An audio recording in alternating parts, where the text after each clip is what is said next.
Have you ever wondered why, even when you know exactly what you should do with your money, you still end up doing the opposite? You tell yourself you'll save more, spend less, invest rationally, and avoid panic selling when markets slump. Yet somehow, your emotions take the wheel, and the smartest plan in the world goes out the window.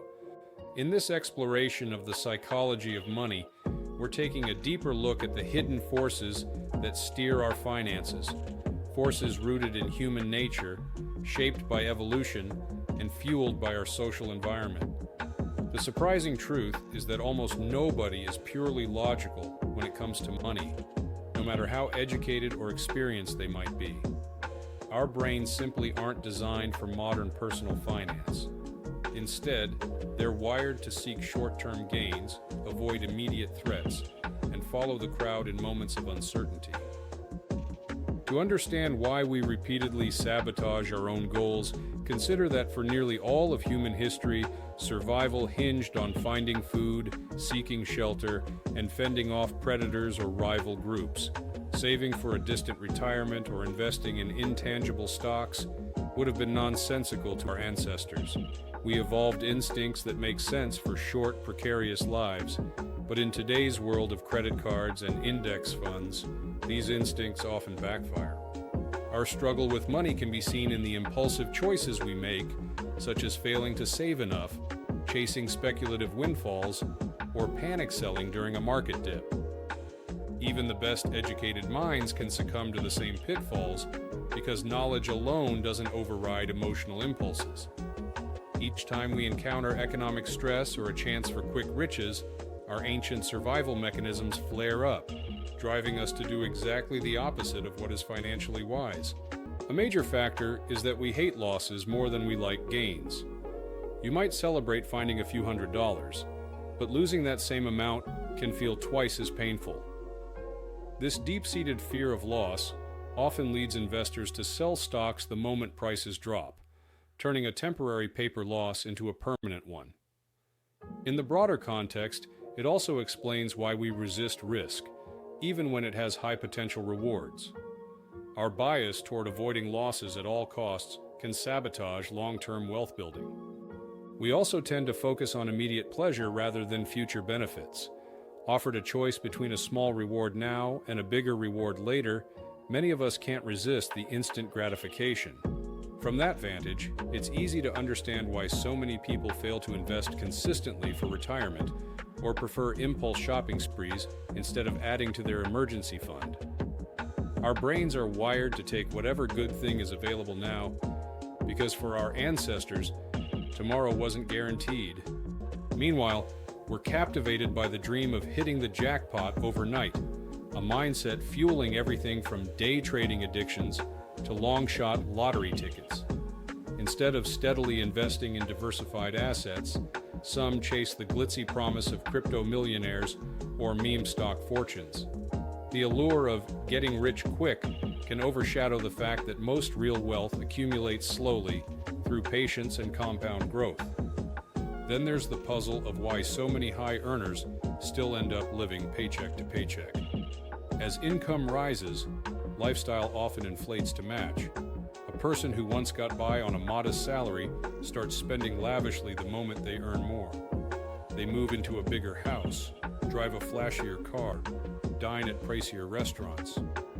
Their monthly bills swell until they're just as strapped for cash as before, only with nicer possessions.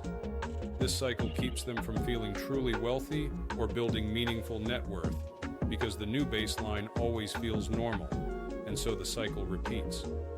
We're also prone to clinging onto assets simply because they're ours, an emotional attachment known as the endowment effect. We might hold on to a failing stock, convinced it will rebound, or refuse to part with a home that no longer fits our needs, purely out of the reluctance to let go. In either case, rational decisions take a back seat to the emotional comfort of ownership, and we stick to what we have instead of cutting our losses or moving on. Adding to all this is our susceptibility to following the crowd. When everyone around us is buzzing about a hot new investment, be it a tech stock in the late 90s, a subprime mortgage bond in 2006, or a meme coin in 2021, we instinctively assume they must be onto something.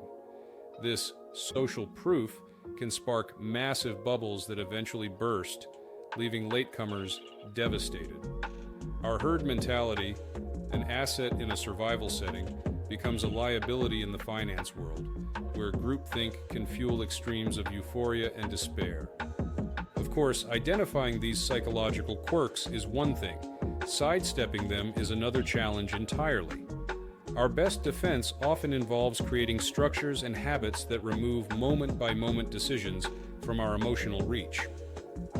Automatic investments, for example, let you consistently build a portfolio without constantly wondering if now is the right time to buy or sell.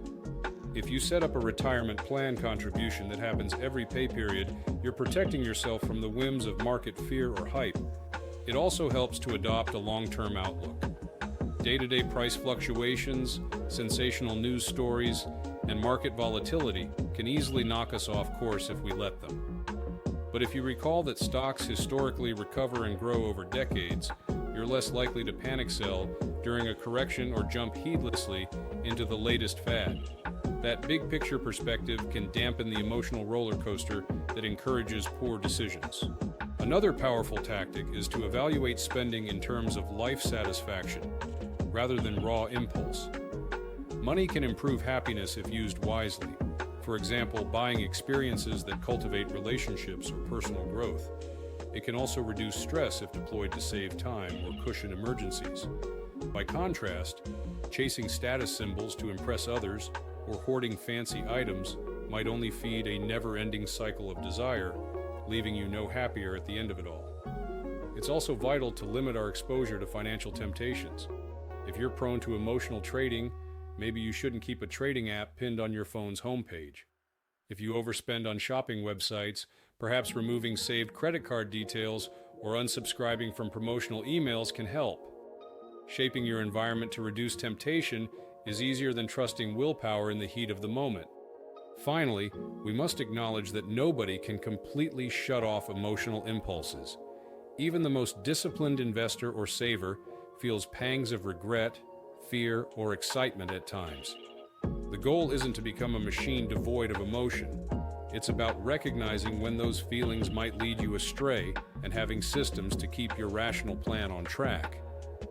Money mistakes don't stem from ignorance alone. They arise from our deeply ingrained tendencies, loss aversion, short-term thinking, herd mentality, and more. Understanding these pitfalls arms us with the knowledge to set up guardrails.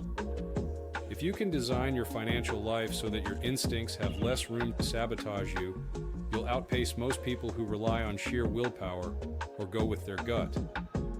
Over time, these small, consistent acts of self-protection can yield massive rewards in wealth and peace of mind.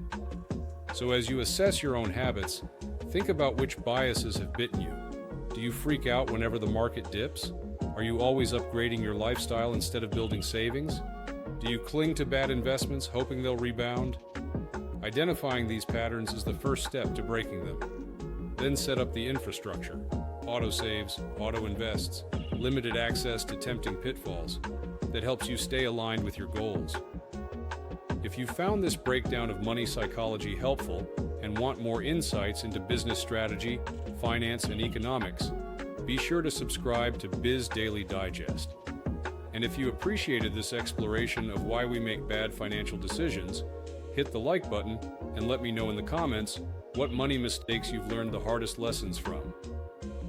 The first step to conquering these biases is sharing our experiences and realizing we're all human in the face of money's powerful emotional grip.